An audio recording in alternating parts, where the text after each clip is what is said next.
A reading from the Acts of the Apostles. King Agrippa and Bernice arrived in Caesarea on a visit to Festus. Since they spent several days there, Festus referred Paul's case to the king, saying, "There is a man here left in custody by Felix. When I was in Jerusalem, the chief priests and the elders of the Jews brought charges against him and demanded his condemnation. I answered them that it was not a Roman practice to hand over an accused person before he has faced his accusers and had the opportunity to defend himself against their charge. So when they came together here, I made to delay. The next day I took my seat on the tribunal and ordered the man to be brought in. His accusers stood around him, but did not charge him with any of the crimes I suspected. Instead, they had some issues with him about their own religion and about a certain Jesus who had died, but Paul claimed him to be alive.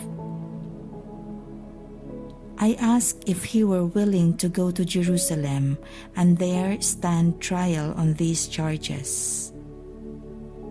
And when Paul appealed that he be held in custody to the emperor's decision, I ordered him held until I could send him to Caesar."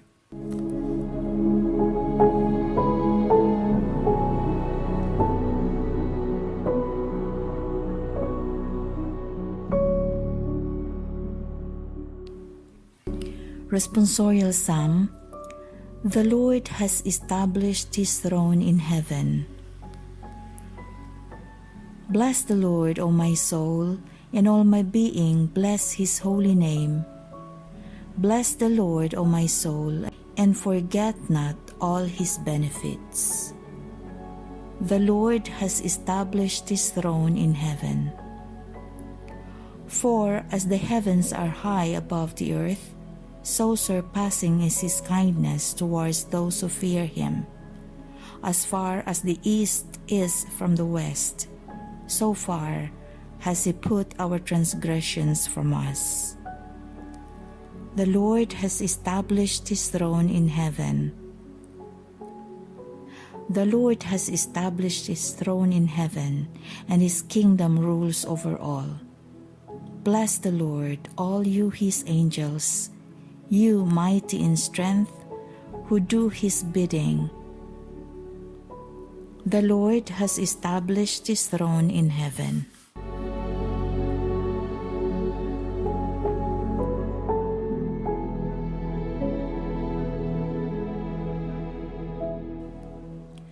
A reading from the Holy Gospel according to John.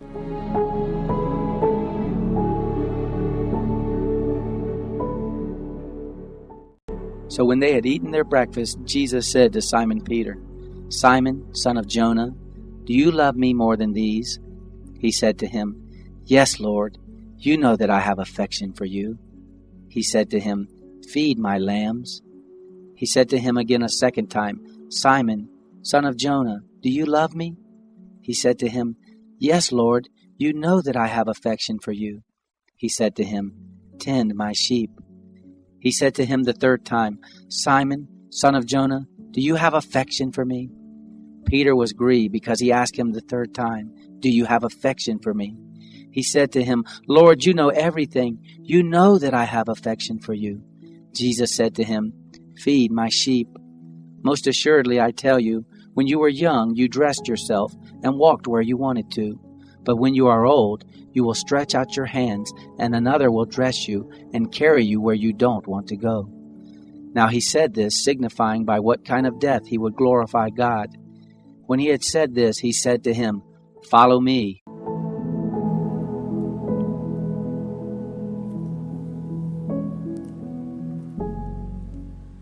Sometimes, asking our loved one a question, whether they love us or not, is a good thing to do. After all, true love needs to be expressed both in words and in actions. However, when we are asked more than twice, we would feel either a bit irritated or hurt because it seems that our answer was not trusted. Maybe in today's gospel, Peter felt in the same way. Many would wonder, why did Jesus ask Peter, "Do you love me?" 3 times, when in fact Jesus knows the heart of Peter. Peter, when asked the 3rd time, felt more sad rather than irritated.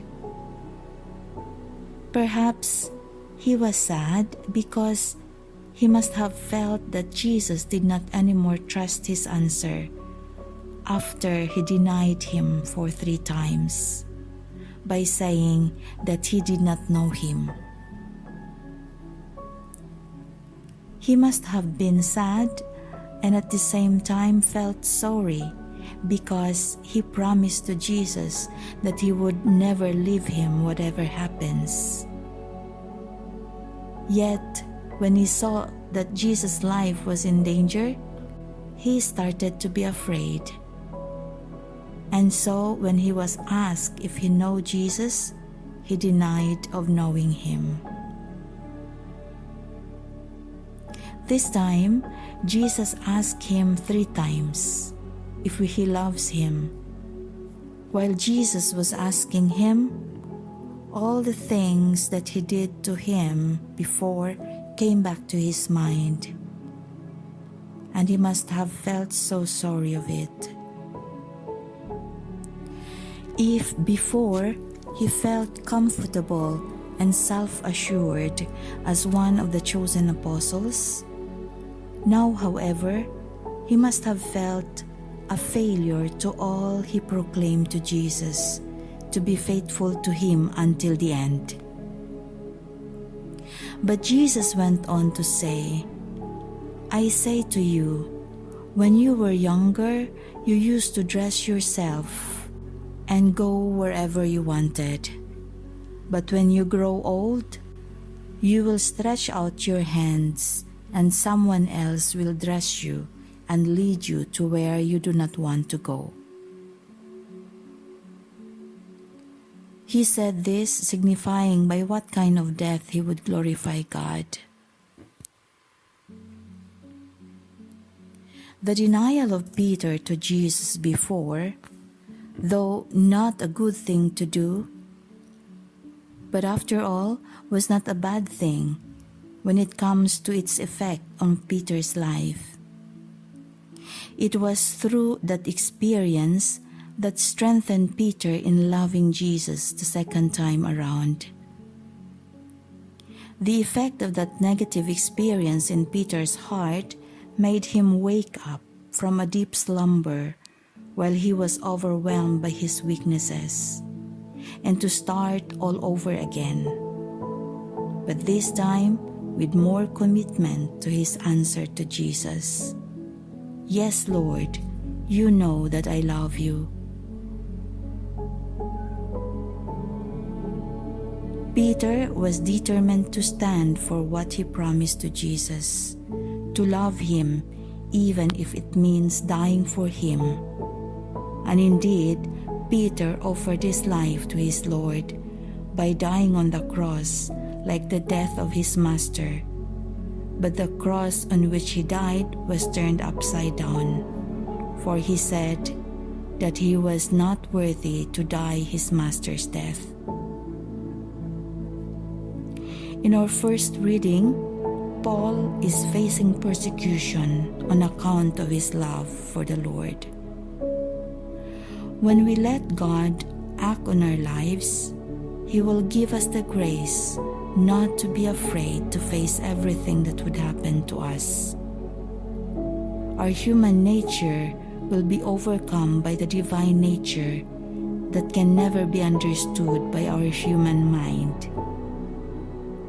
It is so because when God acts, He makes possible the impossible. Let us learn how to be aware of God's actions in our lives, be it big or small.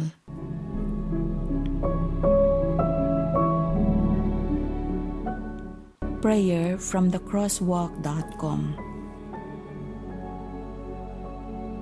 Lord, I'm here today with open hands and an open heart, ready to depend on you to help me through the day and all it will bring my way. Help me come to you for guidance, strength, provision, and protection. As I face tough choices and hard situations, help me remember my belovedness. Help me remember that I am your child and your representative to the world around me. Help me to live today in a way that brings honor to your holy name. Amen.